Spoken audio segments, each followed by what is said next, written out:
Hello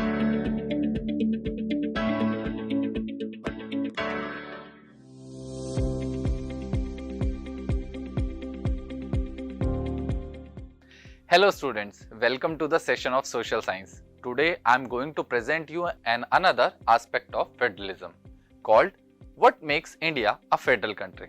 अब federalism को अपनाने के लिए दो रूट थे। पहला रूट था कमिंग टुगेदर फेडरेशन जो अमेरिका अपनाता है, दूसरा रूट था होल्डिंग टुगेदर फेडरेशन जो हमने अपनाया यानी इंडिया ने अपनाया।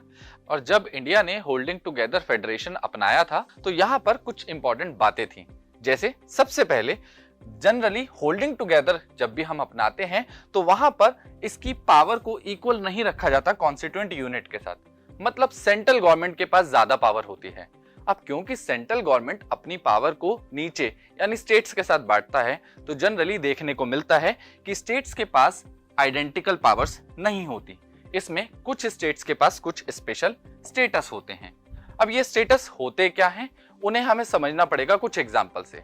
अब जैसे आसाम, नागालैंड, अरुणाचल प्रदेश और मिजोरम के पास कुछ स्पेशल पावर्स हैं जो उन्हें कॉन्स्टिट्यूशन ऑफ इंडिया देता है अंडर सर्टेन प्रोविजंस, जिसमें आर्टिकल 371 आता है।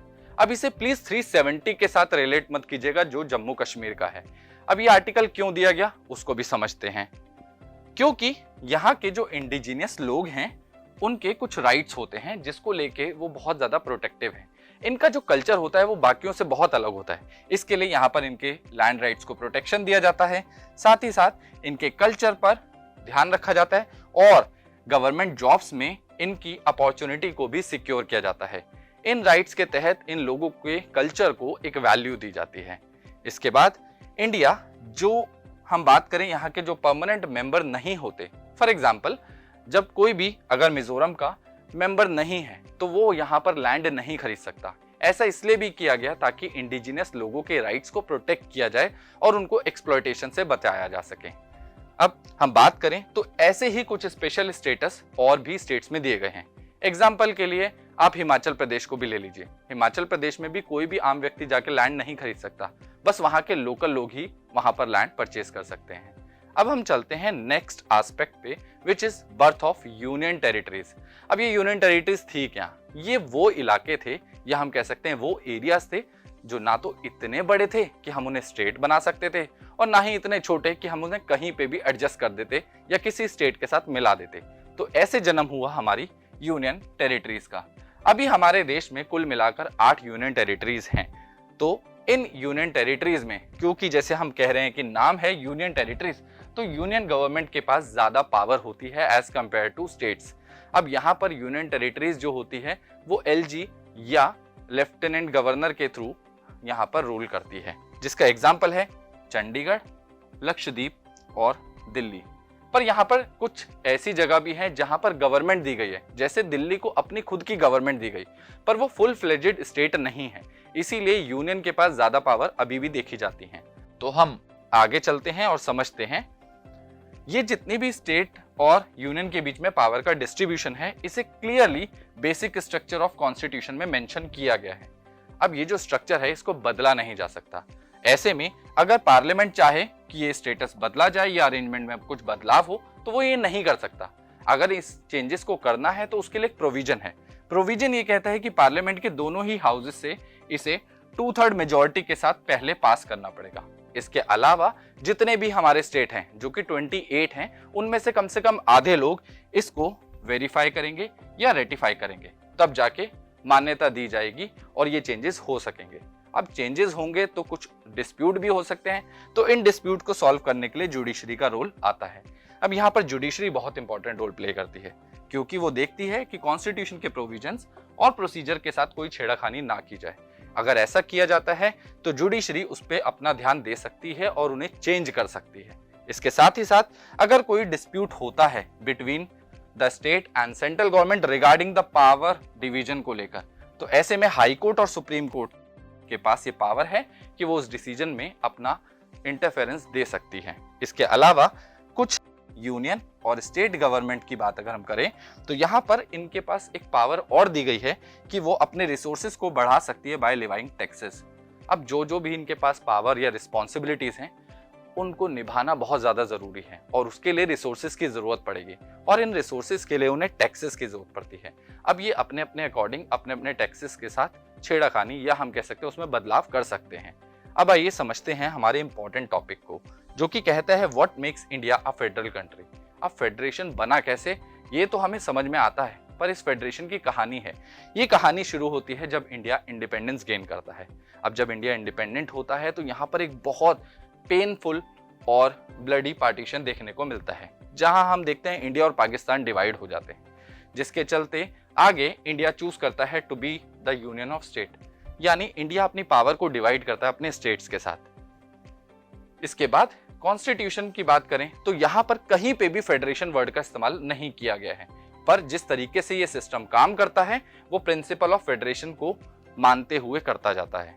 अब इसके बाद हम बात करें तो इंडियन एडमिनिस्ट्रेशन इनिशियली 2 सिस्टम के साथ आता है, यानी 2 टियर ऑफ गवर्नमेंट देखने को मिलती है, जिसमें एक थी यूनियन गवर्नमेंट या सेंट्रल गवर्नमेंट जो पूरे देश के लिए काम करती है, और दूसरे लेवल पे थी स्टेट गवर्नमेंट जो अपने अपने इंडिविजुअल रीजन पे काम करती है। अब आप सोच रहे होंगे कि सर तीसरे लेवल के बारे में क्यों नहीं बात करें, क्योंकि उस समय तीसरा लेवल था तो सही, पर वो स्टेट गवर्नमेंट के अंडर में आता था, इस वजह से उसके पास कॉन्स्टिट्यूशनल पावर नहीं थी। बाद में ये कॉन्स्टिट्यूशनल पावर उन्हें दी गई 73rd एंड 74th अमेंडमेंट के तहत। तो आइए इसको थोड़ा और डिटेल में समझते हैं। अब इंडिया जब फेडरल कंट्री बनता है तो यहाँ पर क्लियरली हमें 3-fold डिस्ट्रीब्यूशन देखने को मिलता है, जो कि यूनियन गवर्नमेंट और स्टेट गवर्नमेंट के बीच में था।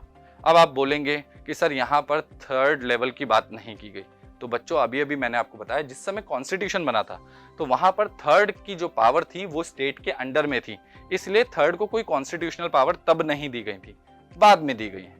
तो ऐसे में यहाँ पर सिर्फ यूनियन गवर्नमेंट और स्टेट गवर्नमेंट के बीच में पावर शेयर की गई और उनके लिए यहाँ पर एक सिस्टम क्रिएट किया गया था, जहां पर 3 लिस्ट आती हैं। पहली लिस्ट थी यूनियन लिस्ट, दूसरी है स्टेट लिस्ट और तीसरी है कॉन्करेंट लिस्ट। आइए इन्हें एक एक करके डिटेल में समझते हैं। तो सबसे पहले हम बात करते हैं यूनियन लिस्ट। जैसा कि नाम ही बता रहा है यूनियन लिस्ट, यानी ये यूनियन गवर्नमेंट के लिए थी। इसमें कुछ ऐसे सब्जेक्ट डाले गए जो नेशनल इंपॉर्टेंस के थे, जैसे defence of the country, foreign affairs, banking, communication and currency. Example के लिए करेंसी को समझते हैं।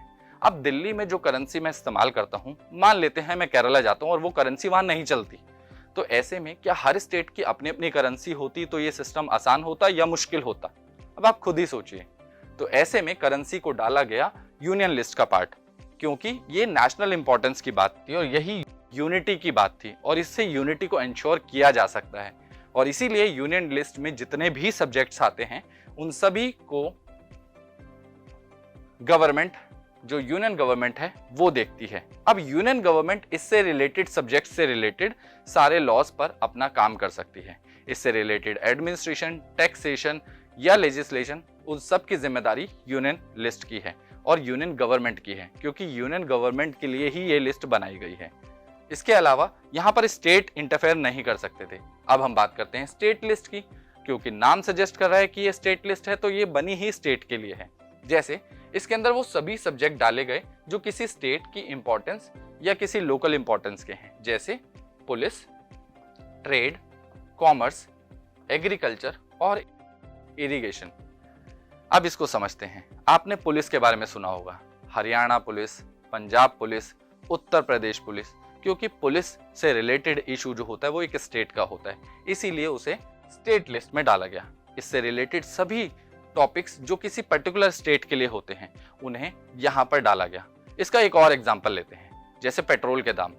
आप देखेंगे हर स्टेट के पेट्रोल के रेट अलग अलग हैं, क्योंकि वो एक सब्जेक्ट लिस्ट का पार्ट है और इसी वजह से स्टेट गवर्नमेंट के पास पूरी पावर है कि वो इन सब्जेक्ट से रिलेटेड लॉज बना सकती है, टैक्सेशन बना सकती है और इसके अलावा एडमिनिस्ट्रेशन कर सकती है।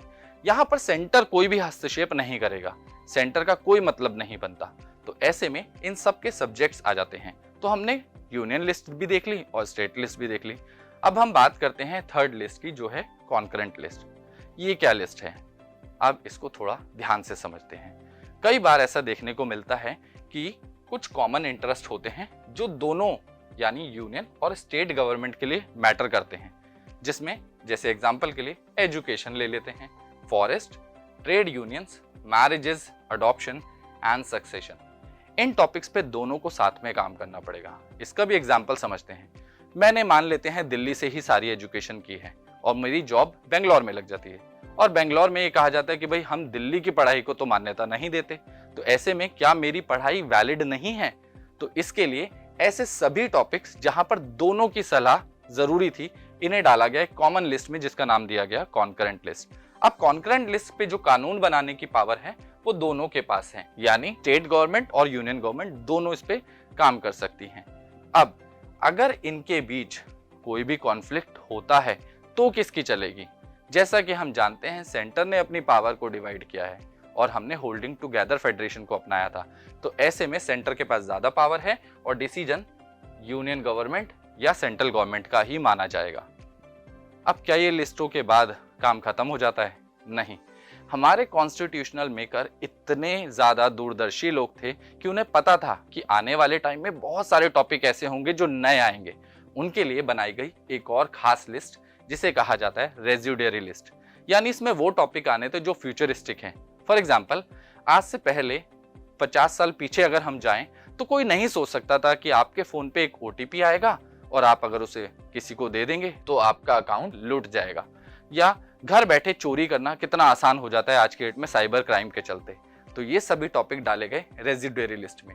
और क्योंकि अगेन हम होल्डिंग टुगेदर फेडरेशन को मानते हैं, तो यहाँ पर इन सब चीजों की जो पावर थी वो दी गई यूनियन गवर्नमेंट को। ऐसी सभी चीजों के ऊपर जो कानून है वो यूनियन गवर्नमेंट बनाएगा जो रेजिडुअरी लिस्ट के अंडर में आते हैं। तो ये थे हमारा डिस्ट्रीब्यूशन। अब आपको साफ पता चल रहा होगा कि इतने सुंदर डिस्ट्रीब्यूशन के बाद लड़ाई होना तो पॉसिबल नहीं है। तो ये है जो हमारे फेडरेशन को बनाता है। अब इसके बाद आपके लिए एक छोटा सा टास्क बहुत मजेदार है। कुछ सब्जेक्ट्स मैंने आपको दिए हैं, इन सब्जेक्ट को आपको आइडेंटिफाई करना है कि जैसे डिफेंस, इस पे कौन कानून बनाएगा, ये कौन सी लिस्ट का पार्ट है। आपको इस तरीके से इन सभी सब्जेक्ट्स को डालना है अंडर अलग अलग हेड में, जिसमें कौन स्टेट गवर्नमेंट के पास है, कौन यूनियन गवर्नमेंट के पास है और कौन कॉन्करेंट लिस्ट का पार्ट है, और किस पे कौन कानून बनाएगा, और अगर हो सके तो कुछ टॉपिक भी लीजिएगा। इसी के साथ एक बार सोचने वाली बात यह है कि क्या एजुकेशन शुरू से ही कॉन्करेंट लिस्ट में था या उसे बाद में कॉन्करेंट लिस्ट में डाला गया है? तो ये आप सोचिएगा और विद एग्जाम्पल और ईयर मेंशन करने के साथ साथ अमेंडमेंट को भी ध्यान रखिएगा, और वो यहाँ पर आपको मेंशन करना है। अब मैं मिलता हूँ आपसे ऐसे ही इसी तरीके के कोई और इंटरेस्टिंग सेशन में। Till then keep learning and keep smiling.